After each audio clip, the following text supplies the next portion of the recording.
Estamos animados? Todos, né? Graças a Deus. É um prazer estar numa segunda oportunidade de contato com vocês aqui mais diretamente. Ouvimos a fala inicial da presidente. Gostaríamos de registrar, né, os parabéns por esses esforços todos, né? Sabemos quanto é difícil chegar nisso que está aqui numa casa, né?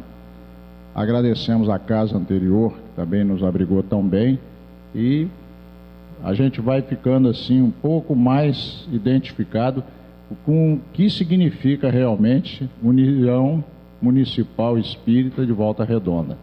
O trabalho tão bonito que vocês estão realizando. Que Jesus abençoe, que Deus abençoe, dê muita força a vocês por estarem desenvolvendo um trabalho tão importante para a divulgação da doutrina espírita.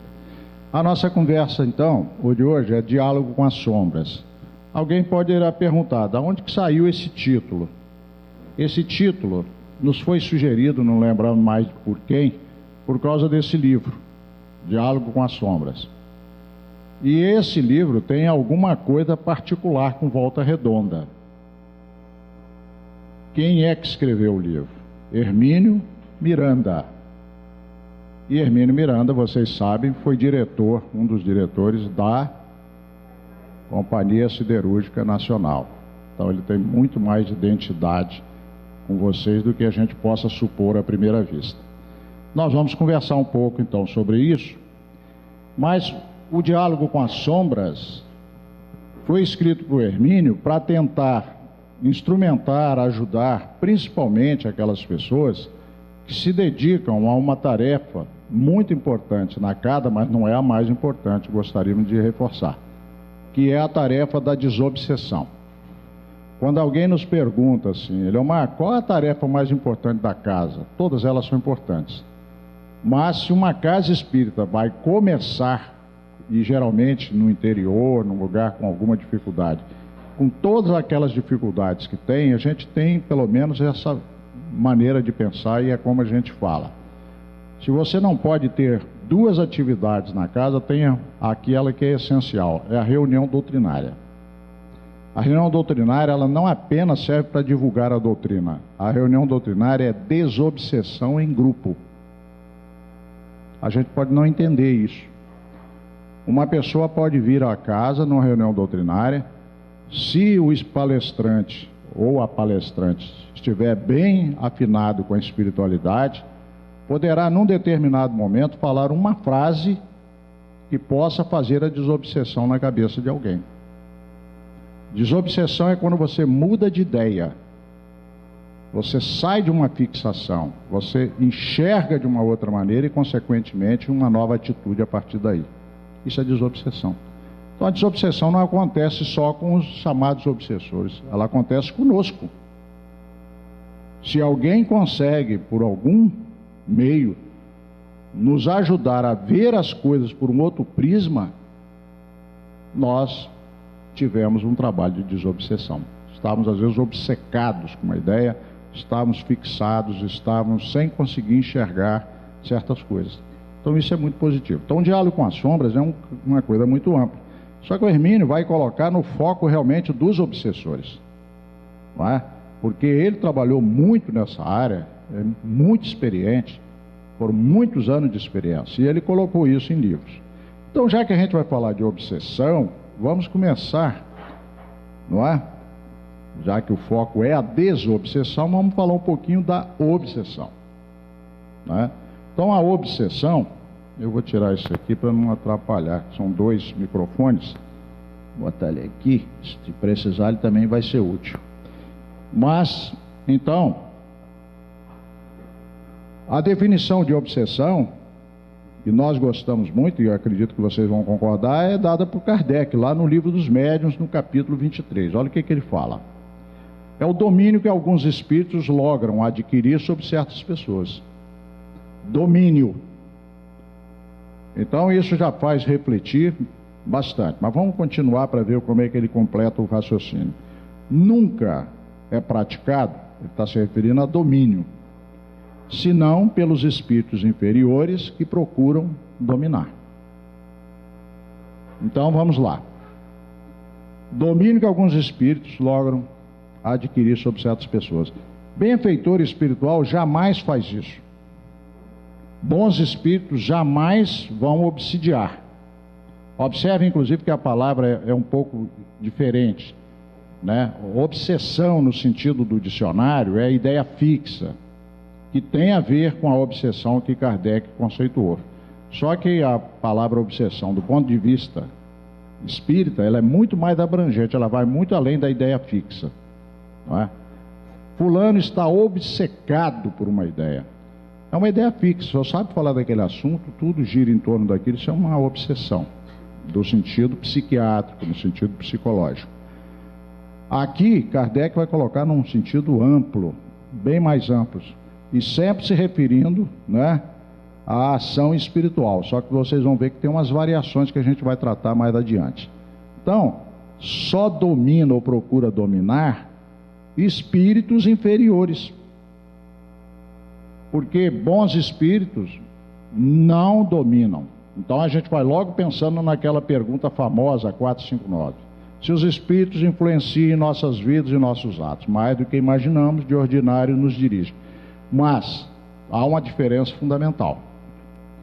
Bons espíritos sugerem ideias na nossa cabeça. O anjo da guarda, que Kardec tratou tão bem, ele sugere ideias na nossa cabeça.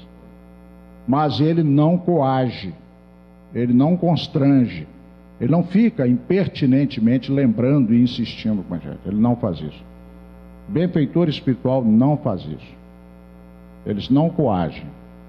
Agora, o obsessor não. Ele insiste, persiste, é impertinente mesmo.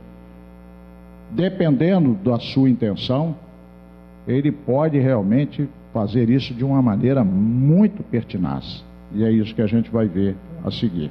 Então esperamos que tenha ficado claro isso. Então um benfeitor que atua sobre a nossa mente pode ser um obsessor? Não. Porque obsessão Kardec usou no sentido de domínio. E benfeitor não procura dominar. Está claro, né? Então vamos em frente. E por favor, na medida que vocês queiram, né, vamos colocando as dúvidas para a gente tratar. No livro dos médiuns, não é? Kardec, em 1861, ele colocou a questão da obsessão.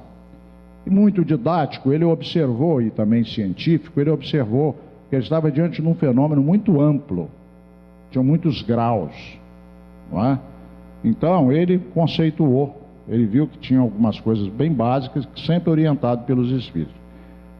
E ele então verificou que há um tipo de ação dos espíritos sobre o indivíduo que ele chamaria de obsessão simples. Por quê?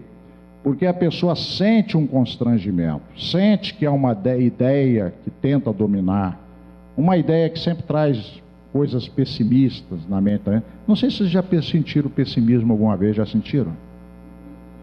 O que vocês acham? Não é? Ainda mais no mundo de expiações e provas. Quantas vezes vem na mente da gente ideias pessimistas, vontade de desanimar, achando que não vai dar nada certo? O primeiro impulso é sempre nosso, mas depois alguém pode chegar e falar: é isso mesmo, cara, desanima mesmo, desiste mesmo, você não vai chegar a lugar nenhum não, e coisas assim. Essas ideias, elas podem ser muito pertinazes, ficarem insistindo. Então há um tormento efetivo para a pessoa. E, segundo Kardec, algumas pessoas podem sofrer obsessão simples da hora que nasce até a hora que desencarnam. Né? Mas, por uma felicidade ainda, podem ficar só na obsessão simples, porque nós vamos ver que a coisa pode complicar. Então, toda vez que nós tivermos ideias recorrentes que ficam martelando na mente e ideias negativas, não tenhamos dúvida, benfeitor espiritual não faz isso. Ou isso provém de nós mesmos, que também pode ser só um processo, né, de auto-obsessão, ou um processo anímico aí no caso, ou pode vir realmente de uma ação sobre a nossa mente. Mas a obsessão simples é essa, é um constrangimento que a pessoa sofre que muitas vezes passa despercebido das outras pessoas. A pessoa consegue casar, consegue ter sua profissão, consegue realizar suas coisas, sempre com um certo constrangimento, às vezes um sofrimento, mas vai levando. É a obsessão simples. Só que a obsessão simples, ela pode progredir para um grau mais acentuado. Então, no grau mais acentuado, nós vamos ter uma coisa chamada, desculpe a ordem aqui, subjugação. Em princípio, subjugação. Mas pode também ser a fascinação. Mas há uma progressão natural. Quando ocorre a subjugação, aquele assédio que nós sofremos sobre a nossa mente, ele é muito mais firme. A pessoa já começa a sentir dificuldades efetivamente. Então não é mais tão fácil. E muitas vezes com respostas orgânicas muito desagradáveis. Não é? Que dentro do capítulo lá da psiquiatria, da psicologia, você vai caracterizar muitas vezes como a depressão num grau já mais acentuado, a ansiedade num grau mais acentuado. Pode chegar, por exemplo, ao pânico, coisas assim. Tem uma doença hoje muito comum, que é uma doença ligada à subjugação e que passa muito despercebida da maioria de nós. Ela começa normalmente com uma obsessão simples. E na progressão ela vira subjugação. Querem um exemplo? Chama-se transtorno obsessivo compulsivo. Quem nunca ouviu falar disso hoje? O famoso TOC. O TOC, ele não começa geralmente como TOC, começa com aquela mania. Vamos dar um exemplo. Mexendo com as mulheres, poderia ser com os homens. Mania de limpeza. Começa como uma mania. Aí a gente diz, nossa, mas aquela pessoa, que bacana, como ela é caprichosa, tudo certinho, tudo no lugar. Isso é bonito. Mas isso pode começar a virar o quê? Uma mania. E pode virar uma subjugação. Vamos dar um exemplo? Você é muito caprichosa, a casa toda certinha, tudo beleza. Mas no acentuar do processo, você começa a ficar obsessiva. Não é? Aí se a pessoa sujou, aquilo te desagrada profundamente. Agora, quer fazer um testezinho para ver se você está bem? Você sai numa festa com o marido. Estou falando das mulheres, mas pode ser os homens também, tá, gente? Não tem nada, eu estou brincando aqui. Você sai com o marido para uma festa, 2 horas da manhã, chega em casa, passa pela cozinha para ir dormir, louca para dormir, e tem a infelicidade de olhar que tem uns 3 ou 4 copos sujos, ou umas xícaras na pia. E fala, tchau para vocês, amanhã eu te vejo. E vai dormir. Mas quando vai dormir, aquele negócio fica rodando na cabeça. E roda, roda, roda, roda, roda. Enquanto não levanta e não vai lá e deixa tudo certinho, não consegue dormir, você está indo para a subjugação. Você nem está se dando conta. Está começando a interferir profundamente. Nós conhecemos uma pessoa que o toque dela chegou a um ponto que ela começou a se incomodar com o telhado da casa dela. Enquanto ela não lavou telha por telha, ela não sossegou. Teve que tirar as telhas para lavar. Nessa hora, isso não é obsessão simples mais. E essa fronteira entre a obsessão simples e a subjugação não fica muito fácil, às vezes, de perceber. Isso para a gente observar que essa coisa está mais perto da gente que a gente pensa. Quer outro exemplo? Muito comum, alcoolismo. A pessoa diz que bebe socialmente. E começa a entrar no campo da obsessão sem se dar conta. Ela diz que para na hora que ela quiser, mas não para. Se ela não tem consciência do que está acontecendo, ela já vai entrando na fascinação. Eu sou bebedor social. No dia que eu quiser, eu paro. E não se convence que já não é mais um bebedor social. Aí nós temos a fascinação, que, segundo Kardec, é pior. O grau mais leve de fascinação é mais difícil de lidar do que os graus mais acentuados de subjugação. Por quê? Porque na subjugação a pessoa tem consciência de que tem um problema e pede socorro muitas vezes. Ela sabe que tem algo errado com ela. Na fascinação, a pessoa não aceita que tem um problema, justifica e às vezes fica com raiva de quem lhe aponta a dificuldade. Não aceita mesmo. Na medida que a gente vai falando isso, já não vai começando a ficar mais claro algumas coisas na nossa mente? As coisas não vão parecendo que estão mais perto da gente do que a gente pensa? Mas e se a gente só estiver vendo nos parentes? Nós podemos estar no grau de fascinação. Nós não conseguimos enxergar em nós. Nós só conseguimos enxergar nos outros. A fascinação tem essas características. A pessoa critica todo mundo, mas ela está sempre com a razão e ela é vítima do mundo, ela dá azar. Tem pessoas que já estão no quarto casamento. Por quê? Dá um azar de só casar com mulher que não presta. Dá no quinto emprego. Por quê? Dá um azar de só trabalhar com um chefe safado, chefe sem caráter. A pessoa nunca tem problema. Problemas são sempre os outros. Cuidado, isso pode estar acontecendo com qualquer um de nós. Nós estamos entrando num campo de fascinação. Por isso que Kardec fala que é mais perverso do que a subjugação. Porque você não pede socorro. Você está sempre certo, você está sempre com a razão, você é vítima do mundo e coisas assim. Então vejam que a gente não precisa levar isso para coisas extremas. Mas, efetivamente, a subjugação, ela pode ser um grau mais acentuado. A síndrome de pânico, que é chamada hoje de transtorno de pânico, é subjugação. Ok? Ela constrange profundamente, não é mais obsessão simples. Que ela pode ter começado com uma obsessão simples, uma ansiedade que foi crescendo, crescendo, crescendo, desemboca lá no toque, que também é subjugação, desemboca no pânico, que é subjugação, e assim por diante. O cuidado de não levar essas pessoas como se fossem médiuns para reuniões mediúnicas. Por isso, aquele estudo de...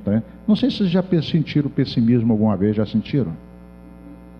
O que vocês acham? Não é? Onde você tem o controle.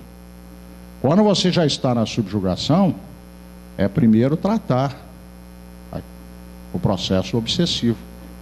E nós vamos ver que ele pode ser auto-obsessivo, mas vamos dar tempo que a gente vai chegar lá. Então, basicamente, está entendido? Obsessão simples, que pode evoluir para subjugação e pode evoluir também para fascinação. Nós vamos ver pessoas que são altamente dependentes do álcool, já está num alcoolismo num grau acentuado, que é subjugação. Mas a pessoa tem consciência, está pedindo socorro, está querendo sair daquela situação. E nós vamos ver pessoas no mesmo grau de alcoolismo que estão subjugados, mas fascinados ao mesmo tempo. Não aceitam que tem o problema. Esse caso é bem pior, porque não pede socorro. Muito bem, vamos em frente. Kardec, lá no livro A Gênese, em 1868, 7 anos depois, ele faz uma reconsideração de uma certa forma. Então Kardec estava errado? Não, ele complementou a visão, percebendo que havia algo que ia além da subjugação. Ele, com todas as letras, lá no Livro dos Médiuns, ele rejeita a ideia da possessão. Mas, exatamente para mostrar para nós que espiritismo é ciência, e ciência é algo que progride, que amplia. Você hoje tem um conceito sobre uma doença, sobre uma patologia, ou seja lá o que for. Na medida que você reúne novos dados, novas informações, você pode reconsiderar aquilo. Isso é próprio do campo científico. Então Kardec observa que existe um grau de subjugação mais acentuado. Aí ele admite a possessão. Ele observa que em determinadas pessoas a subjugação ela é muito mais intensa. O indivíduo é como nós costumamos vulgarmente dizer, ele incorpora a entidade. Então há um processo realmente de possessão. E o nosso amigo Hermínio Miranda, mais uma vez, escreveu um livro interessantíssimo, dramático sobre isso, que ele chama de Condomínio Espiritual. Ele vai estudar a questão do condomínio espiritual, onde a pessoa que sofre o processo da possessão, ela é a que menos tem direito de usar seu próprio corpo.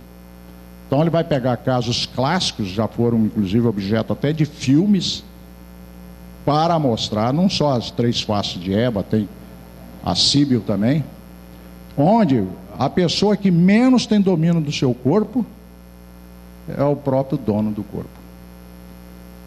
E dramaticamente ele vai lembrar que tem pessoas que às vezes acordam na prisão, acordam e perguntam: o que eu estou fazendo aqui? O que você está fazendo aqui?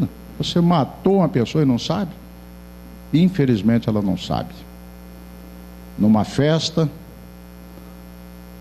se embebedou demais, fez o transe farmacógeno, um obsessor, uma entidade, se aproveita daquela situação, e a pessoa num grau acentuadíssimo, né, que pode ser perfeitamente a possessão, mata uma outra pessoa, é presa, e quando ela acorda na prisão, ela fica enlouquecida. Como? Ela não tem a menor noção de que ela cometeu esse crime. Mas para a ciência jurídica não há como separar uma coisa da outra, porque a malandragem também pode passar a andar por aí. Não, não era eu, não é por aí. Então é doloroso, é um quadro doloroso. Então, possessão. Bom, parece que já estamos com situações bem relevantes, mas André Luiz ampliou essa lista para nós, tá? Ele trouxe mais algumas coisas além disso para nos alertar e nos ajudar. Então, nós vamos ver que lá no livro, né, Evolução em Dois Mundos, e desculpa, ML aqui que eu fiz, missionário. Como vocês estão bem, parabéns. Viu? A gente não se aperta, né? A gente pergunta para o público e eles respondem para a gente. Em Missionários da Luz e também em Evolução em Dois Mundos, o André Luiz vai trazer uma novidade para nós, vai falar do vampirismo, que não é nenhuma dessas coisas exatamente. Por quê? Porque a pessoa que sofre o vampirismo, ela passa num processo de parceria. Por isso que muitas vezes no alcoolismo a gente já não sabe mais distinguir, porque tem o vampirismo inicialmente e a coisa caminhando para aquelas outras situações que a gente falou.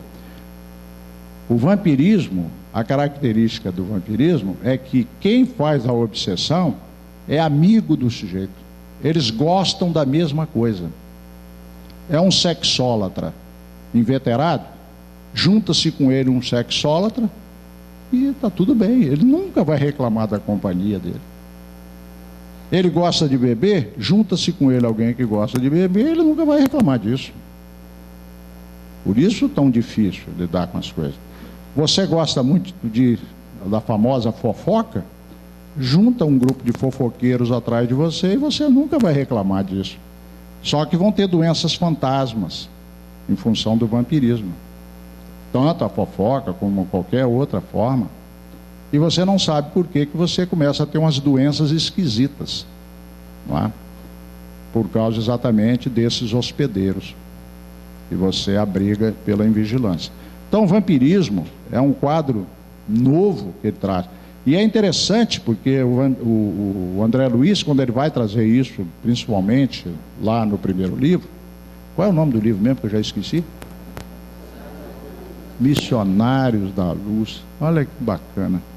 Lá no Missionário da Luz, ele vai falar o seguinte, que aquela ficção, aparente ficção do vampiro, ela não é destituída de razão. Muitas vezes um escritor saca alguma coisa assim, meio fantasmagórica, meio estranha, mas que tem um fundo de verdade. Então, os espíritos, o orientador, no caso, vai falar o seguinte, que a ideia do vampiro tem sua razão de ser. Só que tem uma diferença. Como é que é a ficção lá do vampiro? Vocês vão me ajudar. O vampiro sai que hora? Meia-noite, né? Aquela famosa meia-noite. E que hora é que ele volta? Obrigatoriamente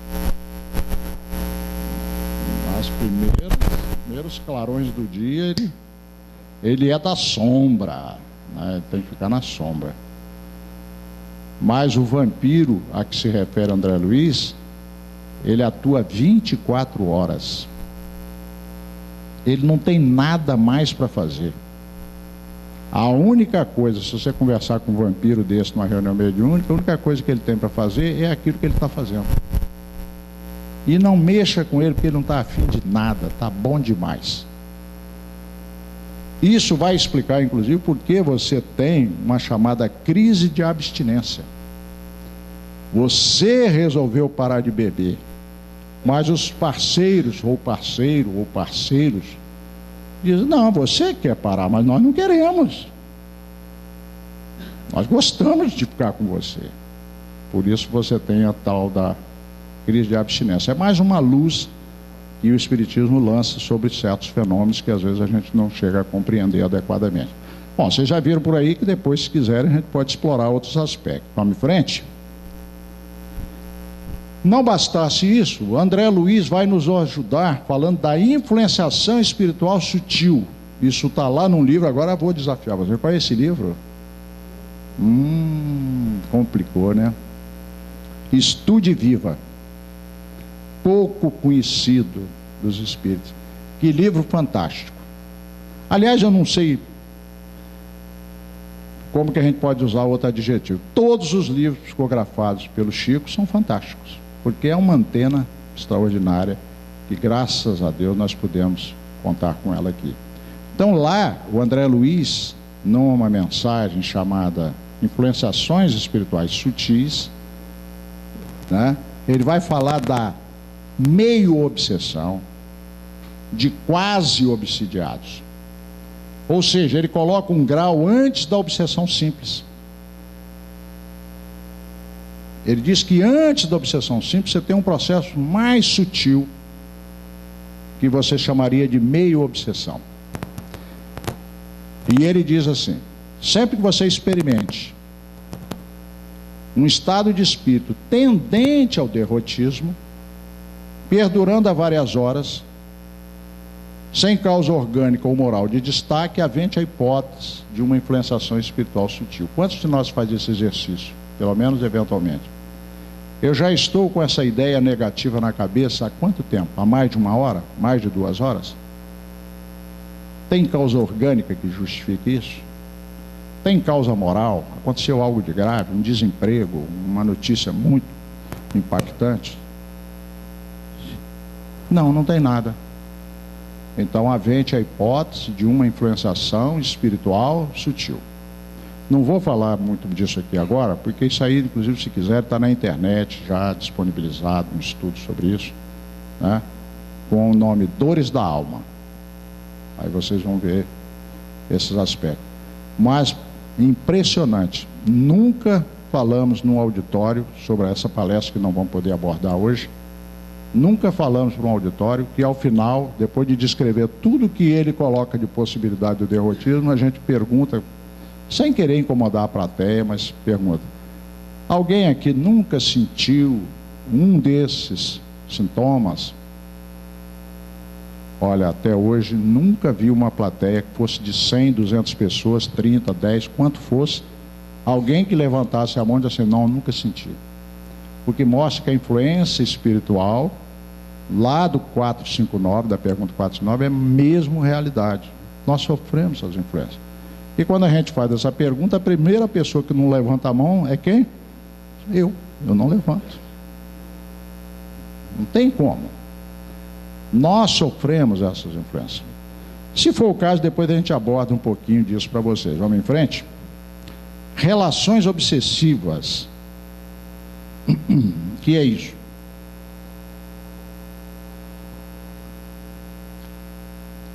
Quando nós falamos de obsessão, nós lembramos do quadro clássico, que é um desencarnado atuando sobre um encarnado.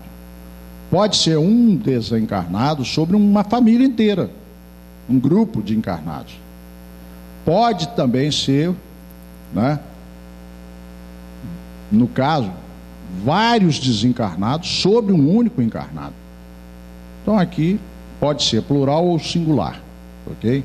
Mas o caso clássico que nós temos, mais comum que a gente entende, é a obsessão de um desencarnado sobre um encarnado.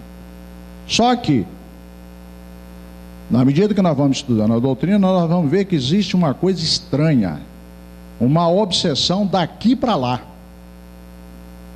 Como pode um encarnado atuar e perseguir alguém desencarnado? Pode não ser necessariamente perseguição, mas uma coação. E é interessante que isso ocorre de uma maneira dramática, não é? Com coisas assim que a gente nunca supôs. Por exemplo, a perda de um ente querido. A pessoa perde um ente querido e não aceita a perda daquele ente querido. E fica lamentando e lastimando e lembrando daquela pessoa insistentemente. Insistentemente. Ela fica jogando dardos mentais na direção daquela pessoa. Quem atua em reuniões mediúnicas já passou por essa experiência de alguém chegando pedindo socorro por causa desse assédio que está ocorrendo nesse sentido. Ok? Então, quer dizer, imagina uma mãe que perde um filho. Segundo Chico, é a pior dor que pode existir no mundo. É a de uma mãe que perde um filho, desconsolada, tudo aquilo. Vai ser muito difícil você pedir a ela que tenha equilíbrio. Mas esse amor, essa dor, pode gerar uma vinculação no sentido daqui para lá. Nós temos outros casos para ilustrar. Se for o caso em perguntas, a gente ilustra. Vamos lá. Pode existir a obsessão de encarnado para encarnado. E a gente diz assim, isso aí não existe. Se você tiver um chefe muito forte sobre você e não te deixa fazer as coisas, te tolhe, você pode estar num quadro desse. Você pode ter um pai tão rigoroso que ele se torna o seu obsessor. Ele não deixa você se formar naquilo que você gosta, ele não deixa você fazer aquilo que você gostaria. Então existe, infelizmente, a gente tem que admitir, um processo que a gente vai perceber do encarnado sobre o encarnado. Agora, existem casos realmente de ódio. O indivíduo passa a odiar a outra pessoa e não dá trégua àquela outra pessoa. E costuma às vezes dizer o seguinte: nós dois nesse mundo não cabemos. Um dos dois tem que ir embora. E não cabe. O jeito pode ir para o Japão, que o cara vai lá. Não é? Então existe, infelizmente, esse quadro. Só que quando o indivíduo despacha o outro para o lado de lá, mata o outro, o que acontece? Aquilo que a doutrina trouxe tão bem para nós. Você pensa que se livrou daquela pessoa, só que agora ela passa a ter condição de vir dentro da sua casa, lá no seu banheiro, na sua intimidade. Quando você sai do corpo, encontra com essa pessoa. Aquele inimigo que de alguma maneira ainda tinha algumas fronteiras para ele, porque algumas fronteiras poderiam ser estabelecidas, agora não tem mais. Ele entra dentro da sua casa. Então, muitas vezes, o processo de obsessão que nós conhecemos, esse clássico do desencarnado sobre o encarnado, se coloca assim: no plano físico, uma contenda, uma briga, uma rixa, uma disputa relacionada a amor, paixão, relacionada à riqueza, tantas outras possibilidades, poder principalmente, que pode resultar nisso. Primeiro, um processo de obsessão de encarnado para encarnado, o indivíduo manda o outro para o lado de lá, passa a ser agora o quê? Um desencarnado sobre o encarnado. Aí esse encarnado desencarna e como é que fica? Essa situação que está prevista aqui, desencarnado sobre desencarnado. Nós espíritas vivemos essa experiência. Quantos de nós, em reunião mediúnica, já recebemos, estamos lá com um espírito que está angustiado, pedindo socorro, e não suporta mais tanta perseguição e coisas assim, e de repente um outro médium dentro da reunião recebe exatamente quem? O obsessor daquele. Quantas vezes você tem isso? Então, entender isso, que esse processo, o ódio, é um sentimento que nós precisamos tentar entendê-lo melhor. O ódio gera uma coisa chamada fixação mental. Se todo obsessor soubesse o que poderá ocorrer depois com ele, ele não faria essa entrega ao ódio, porque ele está gerando ideia fixa nele, ideia fixa que vai cobrar muita dificuldade no futuro. Por isso que muitos de nós, que já desistimos de vingança, temos a infeliz ideia fixa na cabeça, porque a gente não mexe com essas coisas da mente sem consequências. O que acontece com uma pessoa que ama? A pessoa que ama doa, libera, não cobra. A maioria de nós não faz esse tipo de relação. A maioria de nós não ama efetivamente. Nós desenvolvemos um sentimento chamado paixão. Paixão aprisiona. Observem que um amor verdadeiro, se não correspondido por qualquer hipótese, uma ingratidão de um filho com a mãe, jamais gera o ódio. Mas a paixão com muita frequência vira ódio. Nós precisamos começar a entender essas nuances, para entender certos dramas que vivemos aqui e que se desbordam no além, que vem às vezes na mesa mediúnica. Então André Luiz vai dizer que a desobsessão, nós precisamos, primeiramente, antes de tudo, atingir o centro de interesse do espírito. Não é deitar falação, não é querer fazer doutrinação, sermão e coisas do tipo. É saber o que está doendo em você. E começar a entender que o obsessor que está ali, ele é um doente, embora ele não admita. Ele está com a fixação mental. Alguns deles você conversa com ele e pergunta assim: há quanto tempo você está nesse processo? Ah, perdi a conta. Mas nós sabemos que há uma lei que ninguém foge dela. Se você se entrega ao ódio, o primeiro preço que você paga é se separar dos seus amores. Então, quando você pergunta para esse espírito, escuta, mas o que foi que aconteceu? Ele geralmente não quer abrir, porque se ele abrir a guarda, a gente pode entrar exatamente na área frágil dele, que é o sentimento. Ele se escora de todas as formas sobre isso. Mas se ele abre, e isso cria uma possibilidade, esse assunto nós vamos explorar mais profundamente amanhã. Se ele abre essa possibilidade, você pode perguntar aí, e onde anda então essa sua esposa tão querida? Você está num triângulo amoroso, persegue essa pessoa, onde está essa criatura? Ele não sabe. Porque é um preço que se paga pela fixação mental. Ele fixou-se tanto no ódio que ele se afasta dos amores. Onde está esse filho seu? Você tem estado com ele? E às vezes fala, não me fale nisso. A gente vai sentindo coisas muito dolorosas no processo. Por isso que nós deveríamos mudar a nossa ótica sobre o obsessor. Nós vamos talvez um dia ter que trocar até essa palavra, porque alguns deles reclamam conosco na mesa mediúnica. Porque a gente criou um termo de obsessor como se fosse pejorativo. Sabe o que a Ivone Pereira fala sobre o obsessor? Uma lição para todos nós que trabalhamos em desobsessão. A Ivone Pereira, ela lidou com a desobsessão, foi médium na desobsessão, dos casos mais dramáticos. Ela tinha um potencial imenso de trabalho nessa área, e ela se entregou de coração a esse trabalho. Então a espiritualidade aproveitou para trazer os casos mais complexos de obsessão através dessa criatura. Ela, na casa dela, ela via, porque é evidente, ela via esses obsessores transitando dentro da casa dela. E ela faz uma declaração interessantíssima. Ela diz: nunca me fizeram mal, por uma razão. Ela amava os obsessores. amava os obsessores.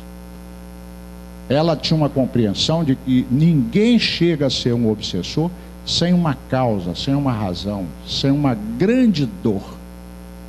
Porque nós somos criados simples e ignorantes, nós não somos criados maus. Há um desvio qualquer muito grave na rota de um indivíduo que se lança para o ódio.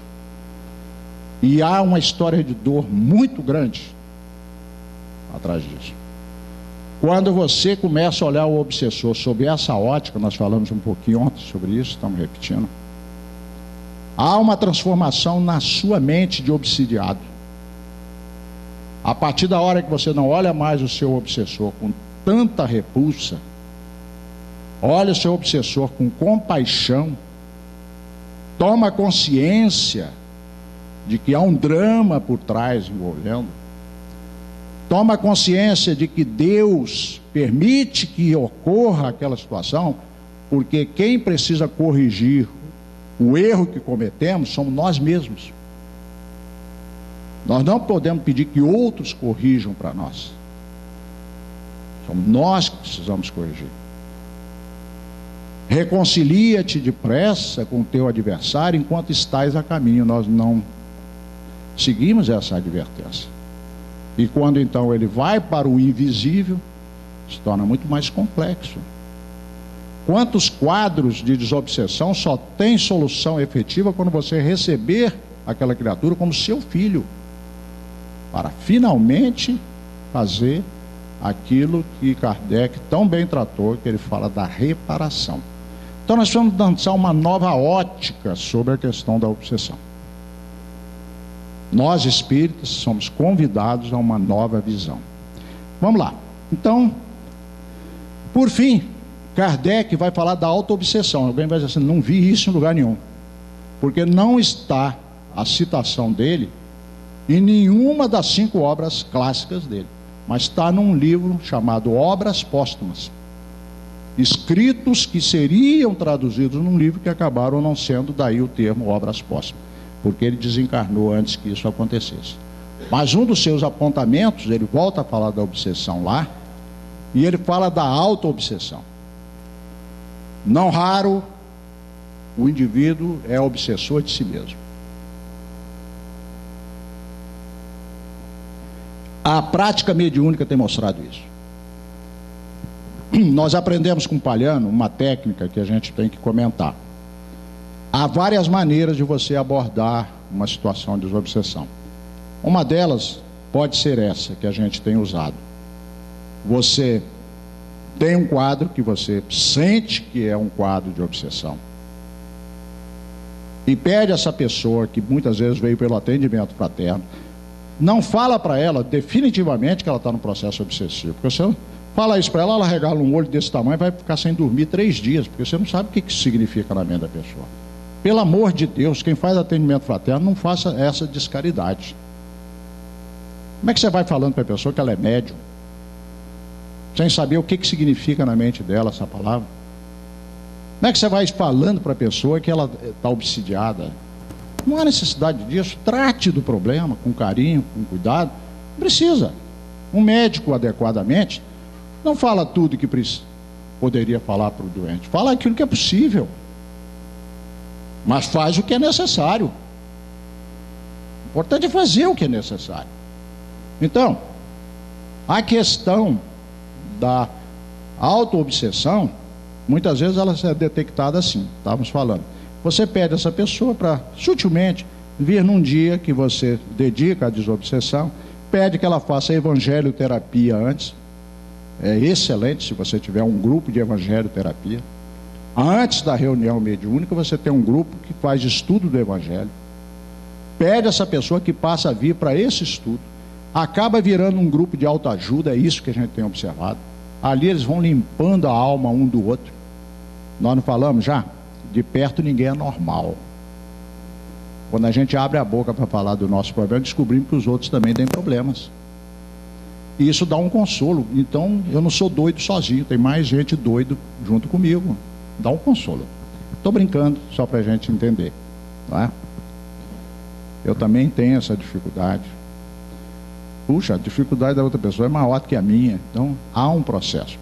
E quando a pessoa vai para o passe, e vai para o passe com os médiuns da reunião, que a gente faz isso sutilmente, a pessoa não precisa saber. Esses médiuns fazem a conexão com os prováveis obsessores que aquela pessoa tem. Pode se dar de imediato, pode se dar numa segunda ou terceira vez que a pessoa vem, e pode não ocorrer. Não ocorrendo não significa que não tenha, mas é uma forma de radiografia. Como é que um médico radiografa um problema, ou como é que ele detecta um problema no cidadão? Faz exames. Como é que nós vamos fazer uma constatação efetiva se a pessoa tem ou não tem obsessor? Temos que ter uma reunião para isso. Temos que ter médiuns com essas condições, confiáveis. E isso traz uma certa dificuldade. Mas é por aí. E esse é um trabalho efetivo que as casas espíritas podem e devem fazer. Ele é complementar a uma coisa chamada atendimento fraterno.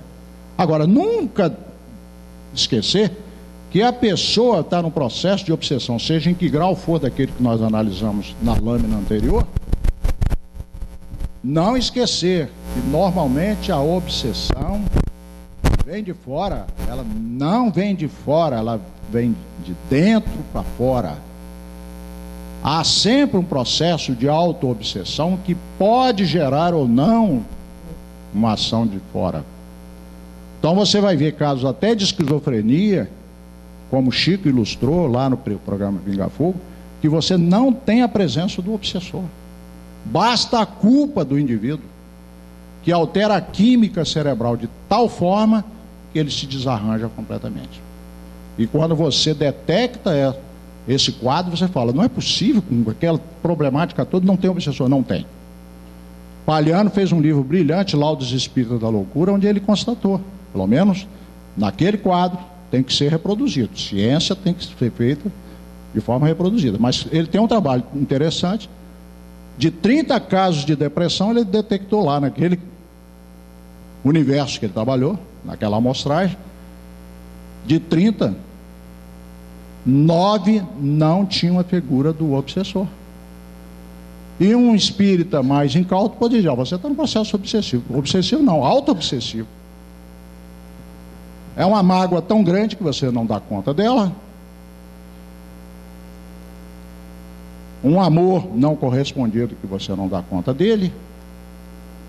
Não é? E uma culpa que você não se dá conta dela. E às vezes, quem estaria vinculado a isso já te perdoou, não está ali perto. E a pessoa entra num processo de desordem por si mesma.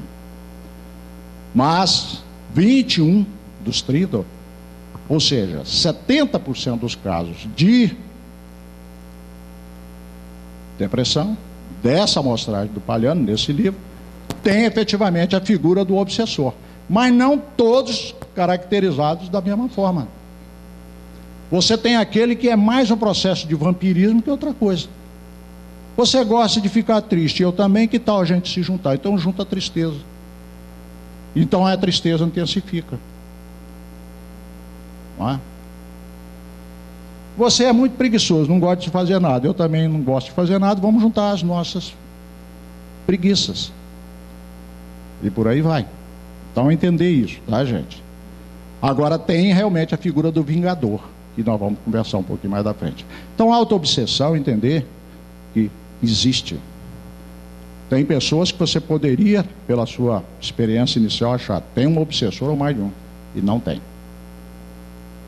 E mais do que isso, nós já tivemos caso do sujeito no caso, respeitosamente, o obsessor diz assim, olha, essa pessoa é tão complicada, é tão mal educada, porque ele também não mede palavra não, é tão egoísta, e vai fazendo aqueles elogios. Olha, é uma pessoa tão ruim, sinceramente, nem eu aguento com ele. Ele não precisa de obsessor. Então, muitos quadros que a gente pode se confundir. Vamos lá? Hermínio Miranda, então, no diálogo com as sombras, como ele vai fotografar um pouquinho do mundo espiritual, mas mais na ótica da obsessão propriamente, então ele vai descortinar para nós algumas coisas interessantes, principalmente para quem lida com a tarefa da desobsessão. Por quê? Porque talvez a maioria de nós não sabe distinguir o que é um espírito obsessor de um gênio das trevas. E eu digo mais, a maioria de nós não está preparada para receber gênio das trevas. Quando aparece um, você sente que o mundo treme. Não é fácil lidar com o gênio das trevas, não. Eles têm um poder magnético que eles paralisam a mesa mediúnica. Mas não quero fazer terrorismo, porque alguém aqui pode dizer, o moço não deixou dormir. Então vamos com calma. Não é esse o propósito. Então, espíritos obsessores, ele vai lembrar, nesse livro, do vingador. Ele não vai tratar do processo mais light, que nós já falamos, de vampirismo, essas coisas, não. Ele vai colocar numa ótica mais pesada mesmo, para descortinar certas coisas do mundo espiritual. Porque o Hermínio, voltamos a falar, tinha experiência nessa área. Então ele fala do vingador. O vingador é isso. É alguém que sofre um desforço, sofre algo, pode trazer culpa do passado que ele não enxerga, não sabe por que aquilo está vindo daquela maneira, mas ele se enche de razão a partir daí. E justifica que ele tem todo o direito de vingar e acabou. Só que ele não se dá conta daquilo que nós já falamos, que ele cria uma ideia fixa. O primeiro preço que ele paga é ir para regiões muito inferiores e separar dos seus amores. Esse é um preço inevitável que ele vai pagar. E ele mesmo sabendo disso, pago. Não é? Só que ele não sabe, ou tenta ignorar uma lei de causa e efeito. Se ele tivesse suficiente condição, e isso não é fácil, também nós não fizemos isso, certamente, nas nossas dores, mas quando ele sofreu aquela situação, se ele perdoasse, ele se liberava. Quando ele resolveu vingar, ele reabriu a conta, e isso fica num processo. Que alguém pode perguntar, mas afinal de contas, vai dar onde isso? Você detectar na mesa mediúnica um caso de obsessão que vem do tempo de Roma, 2000 anos. Onde é que vai terminar esse negócio? A solução está onde? No terapeuta. Dos terapeutas, Jesus. Qual é a grande ou a única maneira de quebrar essa corrente? Uma coisa chamada perdão.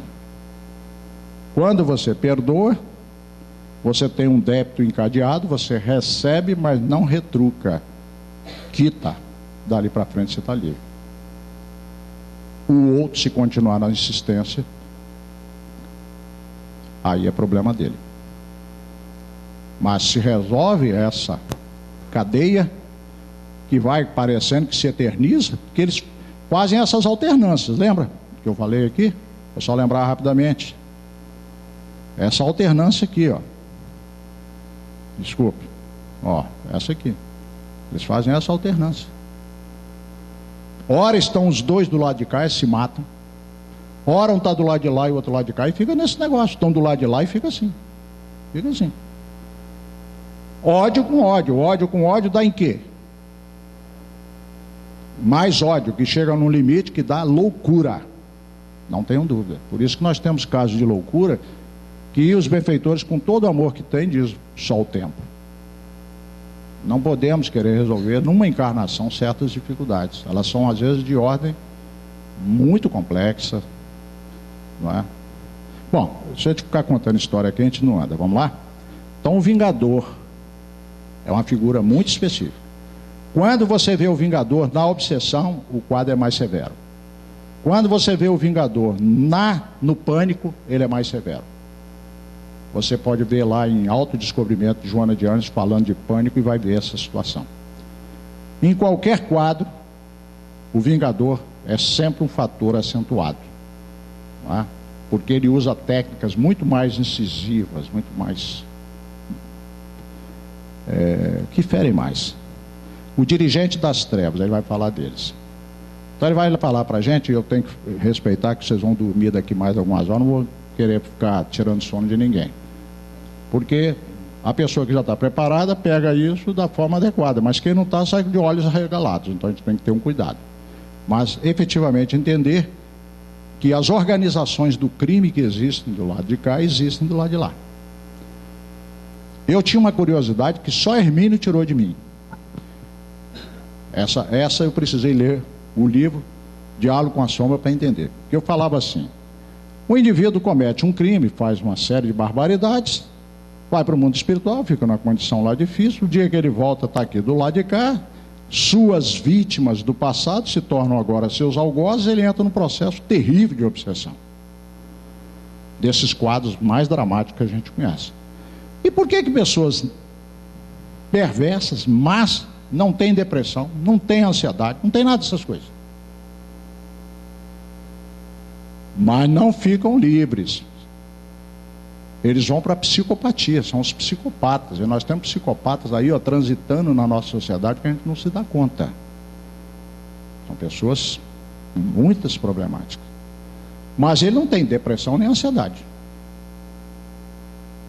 E aí eu ficava com tantos inimigos espirituais, por que não tem? Aí o Hermínio esclareceu para a gente, está lá no livro. Esses indivíduos, quando eles sentem, é um gênio das trevas, ou alguém num nível qualquer da hierarquia do mal. Quando ele é obrigado a reencarnar, porque a reencarnação é lei da natureza. Por mais que você adie, você não pode eternizar o processo de ficar do lado de lá. Um dia você tem que voltar. Ok. Muito bom. E aí, quando ele sente que ele vai, e ele sabe que vai, o que ele faz? Ele se ancora na organização. Ele diz: olha, eu estou indo, me dê proteção. Então ele é protegido pela mesma organização da qual ele faz parte. Quando ele sai do corpo, para onde que ele vai? Adivinhe? Volta para a organização, para participar dos planos. Por isso que às vezes a gente se espanta com a inteligência de certos gênios do mal do lado de cá. A noite é boa conselheira ou péssima conselheira? Nós ainda precisamos descortinar muitas coisas que estão nesse momento que a gente sai do corpo, chamado sono. Por isso que precisamos estudar. Porque a gente não vai saber disso sem que alguém nos ajude. Dirigente das trevas, então, não é fácil. A maioria dos grupos espíritas não está preparado para receber o gênio das trevas. Temos que reconhecer isso. Temos que estar muito bem engajados para chegar a um ponto, às vezes, desse. Muitas vezes a espiritualidade traz o processo obsessivo até um certo nível. Quando vai chegar nesse nível mais crítico, ela sabe que nós não estamos preparados. O planejador, nós já tivemos oportunidade de conversar com alguns deles, confirmando isso que o Hermínio fala. Assim como numa empresa, você tem um homem de frente de ação que faz, mas não é homem de ficar pensando muito. Quando ele precisa de alguma coisa mais elaborada, ele chama um assessor e diz assim: estuda esse projeto para mim. E o cara tem inteligência para fazer todo um estudo e fazer um plano, montar um plano. Mas ele não tem a habilidade de execução. Quem tem a habilidade de execução é o chefe da empresa. Mas ele não tem, sabe, outra habilidade. Então o que ele faz? Passa para alguém que planeja.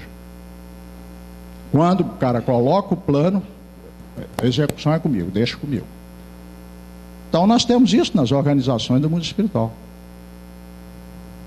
E muitas vezes o gênio das trevas vem reclamar, em reuniões onde isso é possível, muito revoltado, porque o planejador dele foi convencido e retirado do processo. Ele se sente sem mão e sem braço, porque a inteligência do processo vem desses homens. Olha que coisa.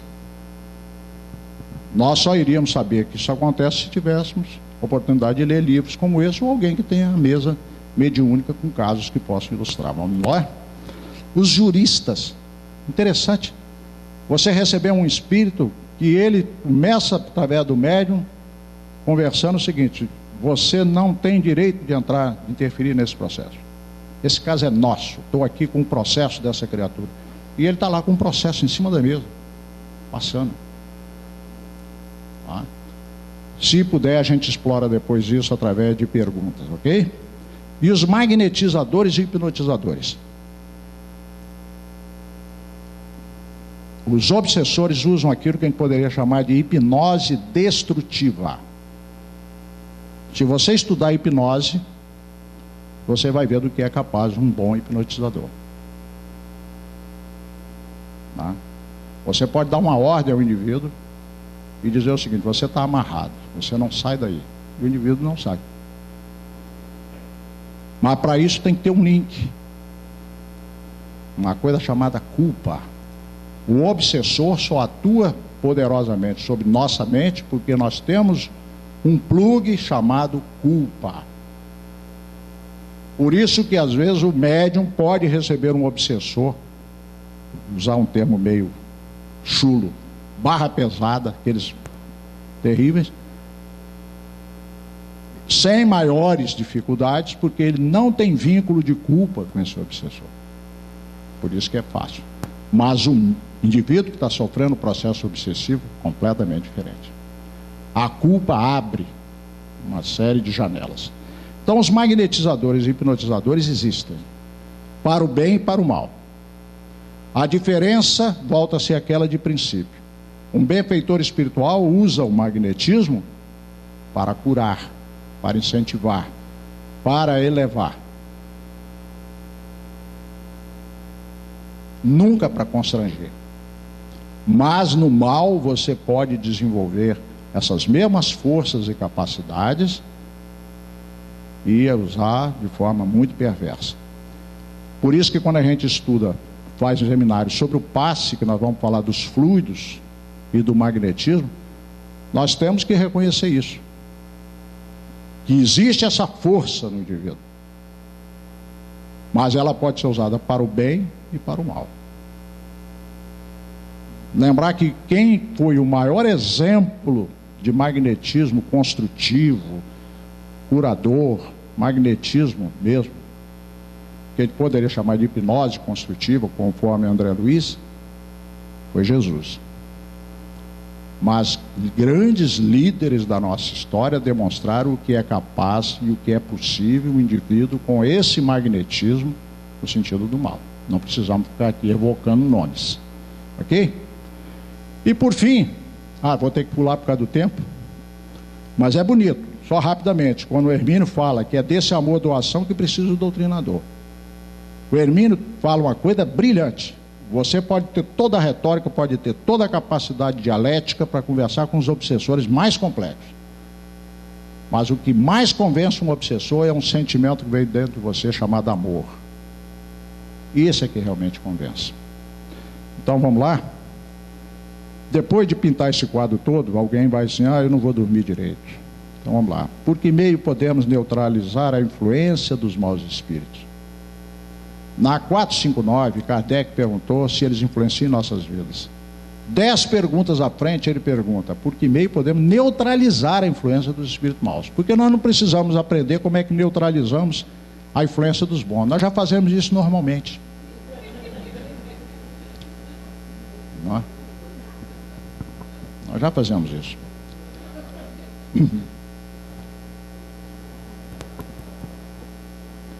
Aí você coloca essa pergunta para um público espírita e diz assim: por que meio isso?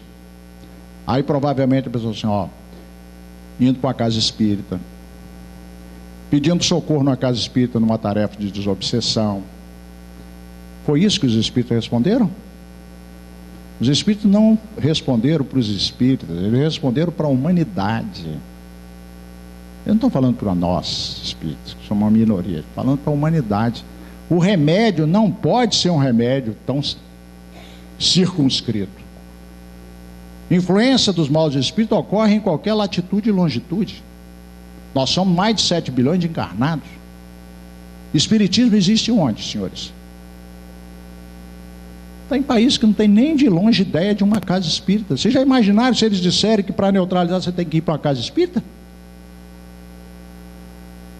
Qual a resposta? E aí a gente sente que Kardec estava assessorado por grandes sabedorias. Olhem a resposta e olhem que benfeitores espirituais, no caso aí espíritos superiores, quando eles colocam numa ordem, é porque é naquela ordem. Eles não jogam conversa fora. Olha a ordem. Praticando bem e pondo toda a vossa confiança em Deus, repelireis a influência dos espíritos inferiores e destruireis o império que queiram ter sobre vós. E eles aduzem uma sugestão ou uma orientação: evitai escutar as sugestões. Sugestões vêm como? Evitai escutar as sugestões dos espíritos que vos suscitam maus pensamentos, que sopram a discórdia. Qual é o campo vasto para obsessores? Eles gostam de harmonia ou desarmonia? Não tenham dúvida. 3 emoções, vou repetir de ontem para vocês, pela experiência pouca que a gente tem. 3 emoções que atraem profundamente ou conectam a gente de novo com nossos obsessores com muita facilidade. Raiva, eles são movidos à raiva. Ódio, ressentimento, mágoa, o nome que você quiser dar. Medo e tristeza. Essas 3 emoções em nós são destruidoras da nossa saúde física e têm essas consequências adicionais. Então eles sopram a discórdia entre vós e excitam todas as paixões más. Desconfiai sobretudo os que exaltam o vosso orgulho, porque eles vos atacam na vossa fraqueza. É essa a razão por que Jesus recomenda na oração dominical, e assim eles terminam. O que eles querem dizer com isso? Alguém aqui tem coragem de atirar a primeira pedra? Eu não tenho orgulho? Eu não tenho egoísmo? Por isso, senhores, eu costumo dizer, eu não tenho obsessor. Eu tenho obsessores, no plural. Eu sou egoísta, sou vaidoso. Eu não posso dizer que estou livre dessa dificuldade. Vamos olhar a obsessão de outra forma. É uma conexão, é uma sintonia. Se eu coloco a mente no bem, eu sintonizo com o bem. Se eu coloco a mente no mal, sintonizo com o mal. É simples assim, não tem nada de misterioso. Olha como eles falaram: prática do bem e confiança em Deus. Ou seja, eles estão dando solução até para o materialista. O materialista pode não confiar em Deus, mas ele pode praticar o bem. Um empresário materialista pode se tornar o empregado mais fiel daquela organização. Não tem tempo para férias, é o que se dedica 24 horas. E pode gerar emprego para milhares de pessoas. E é materialista. E vai ter proteção espiritual por causa da tarefa que desempenha. Bom, gente, tem mais coisa para falar. Vamos encerrar porque o tempo está esgotado.